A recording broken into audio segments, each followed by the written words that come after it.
है। तो आज के टॉपिक में मैं आपको बताने वाला हूं कि पेंडिंग एट एओ का मतलब क्या होता है और इसका सॉल्यूशन क्या होता है। तो दोस्तों, जब भी आपका क्लेम फॉर्म भरते हैं आप, तो वो अपने आप से कंप्यूटर नहीं करता, ये फॉर्म्स इकट्ठे होके आपके एक पर्सन के पास जाते हैं, ऑफिसर के पास। तो जब पीएफ ऑफिस में जाते हैं तो वहाँ 3 अथॉरिटी होती है जो आपके फॉर्म को प्रोसेस करती है। पहली अथॉरिटी को कहते हैं डीए। डीए मतलब हो गया डीलिंग असिस्टेंट। दूसरी अथॉरिटी जो है उससे सीनियर अथॉरिटी एओ हो गया। और जब एओ पास कर देता है तो लास्ट अथॉरिटी बचती है कैश सेक्शन की। कैश सेक्शन का काम होता है वो आपके जो एओ ने फॉर्म पास किया होता है उतने अमाउंट को आपके बैंक खातों तक पहुंचाने का काम कैश सेक्शन का होता है। तो अगर आपका फॉर्म आप चेक कर रहे हैं पेंडिंग एट एओ है, तो वहाँ आप ये भी देख पा रहे होंगे कि वहाँ कितना अमाउंट है। अमाउंट लिखने का मतलब हो गया कि डीए ने पास कर दिया इतना अमाउंट, अब वो सिर्फ एओ की अप्रूव होने का वेट कर रहा है। एओ जैसे ही उसको अप्रूव कर देंगे तो अगले लेवल पे कैश सेक्शन में जाके वो आपका पास होके आपके बैंक खाते में आ जाएगा।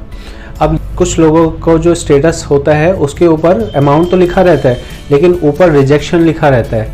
तो वो रिजेक्शन लिखने का मतलब ये हुआ कि वो आपका फॉर्म डीए ने रिजेक्ट कर दिया, इतने रुपए आपको देने चाहिए थे, लेकिन अब वो पैसे आपको नहीं मिलेंगे।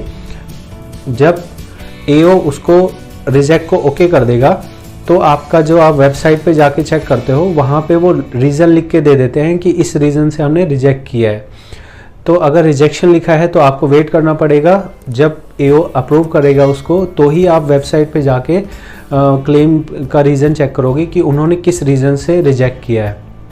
तो ऐसा नहीं है कि एओ ने पास कर दिया, डीए ने पास कर दिया तो एओ भी पास कर देगा। एओ अपनी मर्जी से रिजेक्ट भी कर सकता है।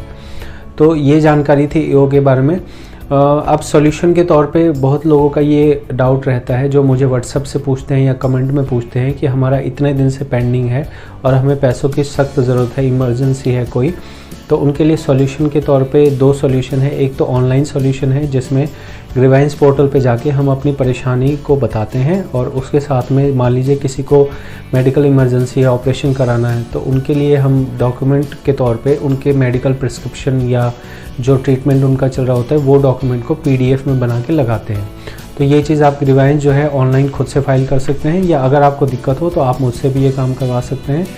और इसके अलावा जो एक सॉल्यूशन, जो बेहतर सॉल्यूशन, इससे भी बेहतर सॉल्यूशन है, लेकिन उसके लिए आपको पीएफ ऑफिस जाना पड़ेगा। पीएफ ऑफिस आप जाएंगे, रिसेप्शन पे आप बोलेंगे कि मुझे मेरा क्लेम इतने दिन से पेंडिंग है और मुझे ये अर्जेंसी है, तो मुझे अपने अकाउंट ऑफिसर से मिलना है।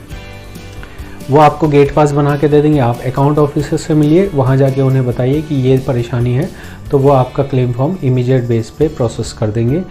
उसके बाद भी 2 या 3 दिन के अंदर में आपका फॉर्म पास हो जाएगा। लेकिन अगर आपका फॉर्म रिजेक्शन ऊपर लिखा आया है और तब आप असेसिंग ऑफिसर के पास जाते हैं तो बहुत कम चांस होता है कि वो वापस आपका फॉर्म पास कर दे।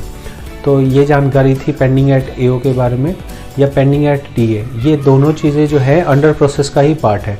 तो अगर किसी भी लेवल पे है तो आप अंडर प्रोसेस ही इसको समझिए, ठीक है। तो ये जानकारी थी। इसके अलावा अगर आपको कुछ भी जानकारी पूछनी हो तो आप बेझिझक होके मुझसे कमेंट सेक्शन में कोई भी जानकारी पूछ सकते हैं, या अगर आपको काम कराना हो तो आप व्हाट्सएप पे सीधे तौर पे मुझसे संपर्क करके अपना काम करा सकते हैं। चैनल को ज़रूर सब्सक्राइब करें ताकि पीएफ से जुड़ी कोई भी आपको डाउट हो या कोई भी नई जानकारी होगी तो आपको इस चैनल पे ज़रूर मिलेगी। बहुत बहुत धन्यवाद।